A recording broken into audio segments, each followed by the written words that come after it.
So, welcome to the Ford Chicago podcast. My name is Bob Butler. This is Peter Pereira. We're here with you today to have a conversation a little bit about what's happening around us and how it kind of relates to our faith lives. And so, we've been talking a lot about a number of different subjects kind of leading up to today. Today, we're going to move into something that's near and dear to all of our hearts. It's that moment you get that text or that email and tells you that something great's coming, but it seems a little fishy, and it's called phishing. And then, of course, you kind of understand that you just might be hacked. So what do you mean by phishing? Is that going to a place and you got to use some terms that all of us can understand? Well, we all know. I mean, maybe it's a cultural term, but it's a U.S. term. It's not FISH. It's PHISH. Yes. So it's this phishing idea that they send out a little tag, and then you somehow take the bait for it, Yeah. and then Innocently, yeah. and they end up inside your computer, your phone, your house, your. It could be 1,000 different things, but it's called phishing, and it leads to them hacking Yes. everything else. By the way, what's hacking? I mean, Yeah. what is there a definition for hacking today? Or is that just a colloquial term? I think there are a lot of definitions that hacking has, and we can say in one word, two words. But I like to begin with a small illustration that happened just this week in my life. I got a text. It said the name of the bank. I do bank, and it gave me the details. It said like you were trying to get into Mm. your computer. Oh, you're I've trying seen to get those. into- Yeah. You seen those? Yeah. And now we have locked you out. Would you please go back and sign in again so we can release that? And I know better. Mhm. And I was at the bank, and I asked one of the bankers, and I said, excuse me, I got this text. Is it from you guys, or where is this from? What is this? She said, no. The only thing that we tell you is don't give your personal information. Don't give your personal information. But that was just an answer that I knew it's okay. But the truth was the computer, one of the guys who's knowledgeable in computer, he says, don't even touch it. Okay? He said, don't even press the link. That's only you know that you're safe. I said, okay, two different answers. Who's Right. the truth? And I know the truth is not to even click that. Because once I click it, the computer guy and the guy who knows the computer, he says, then they can easily just get into some data, any data, whatever they want. Don't even click. Isn't it I amazing like how it. clever they are?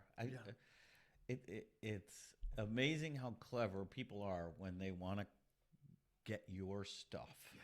You thought if they could just take a little bit of this and actually make it for good, wow, could the world change if we could just reorient them to something better than trying to hack Yeah. my account, right? Isn't it? Right. And I've been hacked. I mean, and it was not my fault. It was somebody else who stole my data and misused it. I've been their route, so I know what I'm saying to you. The sanity to me is in this. The whole chaos is to stick to the truth, have patience, and kind of a walk through that.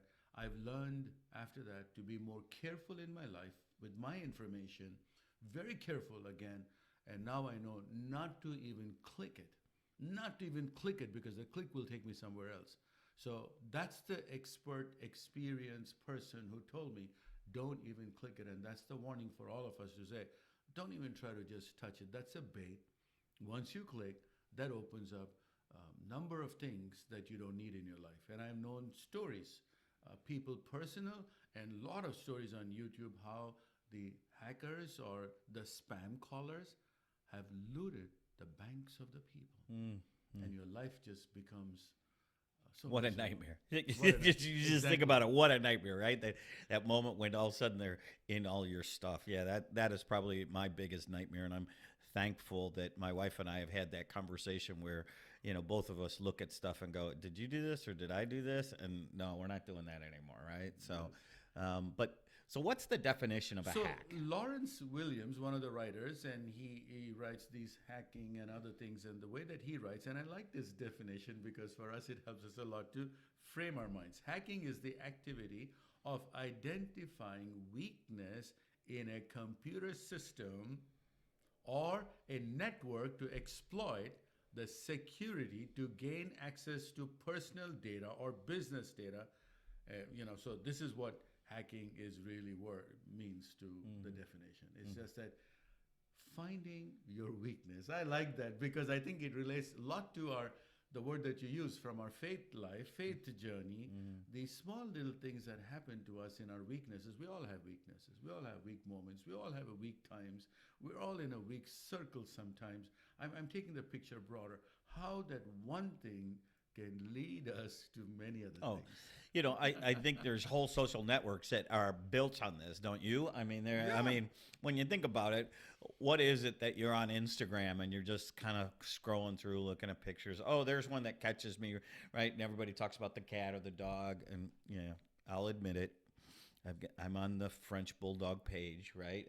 And I look at it and it's funny, and then I hit it and I go into it and it starts the rabbit hole.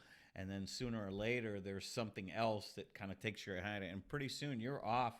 It started out with dogs, but I'm off on some other tangent after a while, and you're just like, wow, did they just bait me to move away from what my primary thing was, which was to look at a dog like my own and think, wow, yeah, they are cute, right? But how we all can get off track. Exactly. Yeah, and they've hacked our brain, right? In some regard, social media has hacked our brain, and it takes us down. Now, many people don't think that there's anything wrong with that. Like, that's just okay. Yeah. Right? Yeah. I'm just gone for a moment. Yeah. I'm just trying to What's just a couple see of minutes while I'm waiting, right?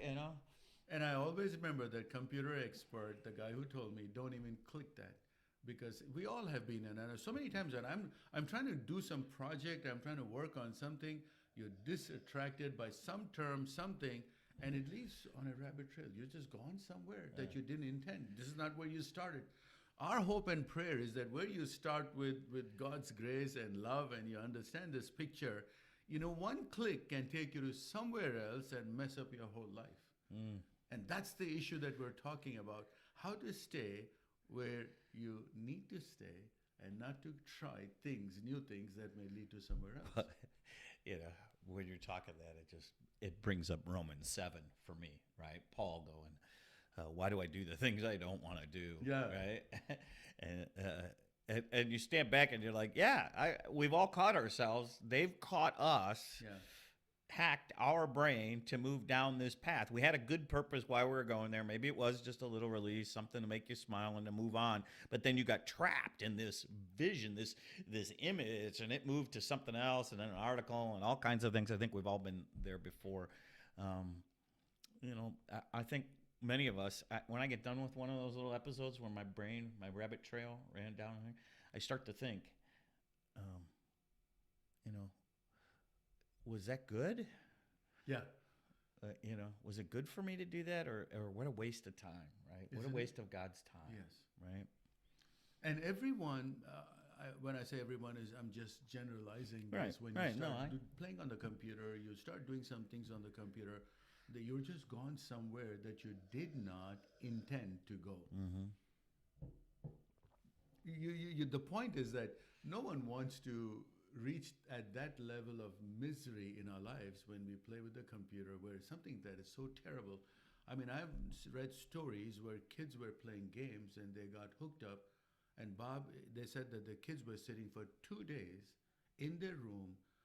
Parents were taking food to give them. They were locked in their room, never got up from the game, because that game became so much into their lives, and they were obsessed by it.